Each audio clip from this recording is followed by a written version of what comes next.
Special కోర్టులు ఏర్పాటు చేయడంలో కానీ, అదేవిధంగా ఆపరేషన్ ముస్కాన్, ఆపరేషన్ స్వేచ్ఛ, విముక్తి ఇటువంటి అన్ని విషయాల్లోని కూడా అవేర్నెస్ క్యాంప్స్ తీసుకురావడం కానీ, బాలికల కోసం 1098 హెల్ప్ లైన్ పై అవగాహన కల్పించడం ఇవన్నీ కూడా చేయడం జరుగుతుంది అధ్యక్ష.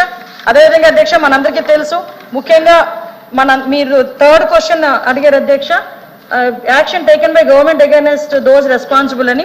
సుమారుగా ఈ కేసులకు సంబంధించి 7393 కేసులకు సంబంధించి 12,115 మందికి నోటీసులు ఇవ్వడం, అరెస్ట్ చేయడం కూడా జరిగింది అధ్యక్ష. సభకు నమస్కారం అధ్యక్ష. ఈ ప్రభుత్వం వచ్చి 5 నెలలు అయ్యింది అధ్యక్ష. అంటే ఇంచుమించు 150 రోజుల్లో అందరూ ఒప్పుకోవాల్సిన నిజం ఏంటంటే మహిళల మీద అత్యాచారాలు, హత్యలు లేదా లైంగిక దాడులు, లైంగిక వేధింపులు చాలా పెరిగిపోయాయి అధ్యక్ష. నిజం చెప్పాలంటే ఇప్పుడే హోమ్ మినిస్టర్ గారే చెప్పారు, యావరేజ్గా 59 కేసులు రోజుకి నమోదు అయ్యాయి అనేసి. అంటే 8,865 కేసులు. నేను మాట్లాడమ్మా.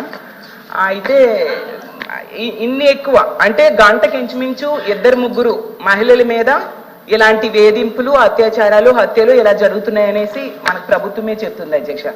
అంటే ఎంత దారుణమైన పరిస్థితులు ఉన్నాయో మనం అర్థం చేసుకోవచ్చు అధ్యక్ష. అసలు ఎంత ఘోరం అంటే 9 ఏళ్ల బాలికను మొక్కలు చేసేసి,